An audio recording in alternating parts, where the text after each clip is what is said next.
Oh, it's the powerful I, 50 the Mystic. Starting a series here. We're going on, starting off, especially this series, starting off with the story of when Jacob wrestles with God. We're going to start it off from Genesis 32, verse 22.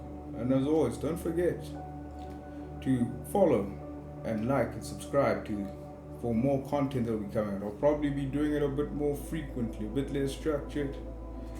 But let's get right into it. Genesis 32, verse 22. And he rose up that night and took his 2 wives and his 2 women servants and his 11 sons and passed over for Jabbok. And for us overall, what this means, it literally presents a scene that carries profound symbolic meaning when we review it through allegory itself. Jacob rising in the night symbolizes the moment a person decides to confront their own inner darkness. I'm sure everyone has had those moments themselves. Because as we see it here in allegorical terms, night represents the subconscious, the hidden fears, forgotten memories, and unresolved emotions that follow a person through life. To rise in the night is to awaken in a place where most people remain asleep within themselves. It symbolizes the courage to face the parts of the mind that are shadowed, unprocessed, or avoided. The rising is Jacob's first step toward inner transformation, even before the physical encounter with the divine being takes place. Know those shadows that are within everyone, those hidden secret places that we are all afraid to look at. The act of gathering his wives and children symbolizes the gathering of the different parts of the self. In symbolic interpretation, a man's household often represents his inner world. His wives represent emotional and psychological aspects. Rachel symbolizes the beloved, the desired self, the part of a person that feels aligned with destiny itself. Leah symbolizes the part of the self that feels overlooked or uncelebrated but carries deep hidden and generational patterns. His 11 sons represent the developing yet incomplete states of identity and purpose, since 12 symbolizes fulfillment and divine order, like when we look at the 12 disciples. Crossing the ford, Jabbok symbolizes the crossing of an internal threshold. Water often represents emotion, purification, and spiritual transition. Jabbok itself carries the meaning of emptying out and wrestling, which mirrors the forthcoming struggle Jacob will have with the divine messenger that is about to arrive.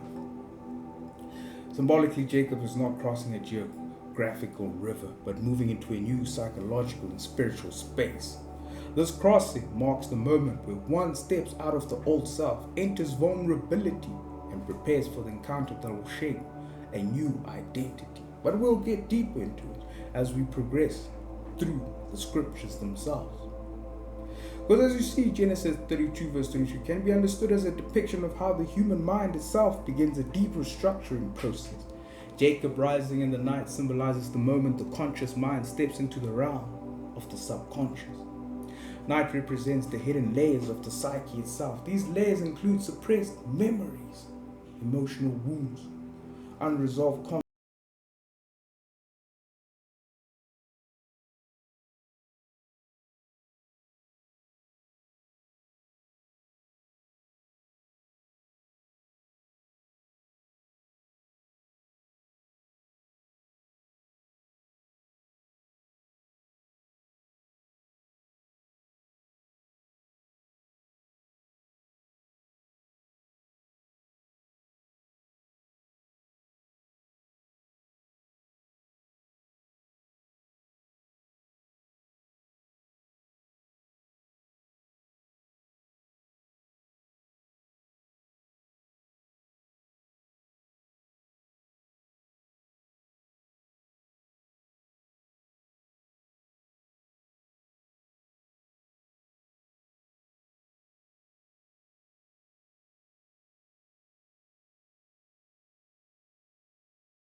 neural crossing point. Rivers represent transitions between states of consciousness. Jabbok's meaning to empty out or rest or mirrors the neurological process of breaking all patterns and forming new ones. This is similar to neuroplasticity, where the mind reorganizes itself through emotional confrontation. Jacob is entering the inner space where the ego loosens and deeper transformation becomes possible. This moment represents the beginning of psychological integration, preparing the mind for intense inner struggle that will reshape his identity into something higher. So the scripture is very powerful in itself because it reflects a moment in Jacob's journey that aligns with the natural laws governing transformation in the universe itself. In nature, night represents stillness, introspection, and the inward movement of energy. Plants pull nutrients into their roots at night. Animals withdraw into shelter, and the entire ecosystem shifts into a state of inner renewal. Jacob rising during the night mirrors this natural rhythm itself. It symbolizes the moment when a person must draw inward and prepare for an internal shift rather than external action. Nature teaches that true transformation begins in darkness, not in light, because darkness is the womb of change.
An internal conflict.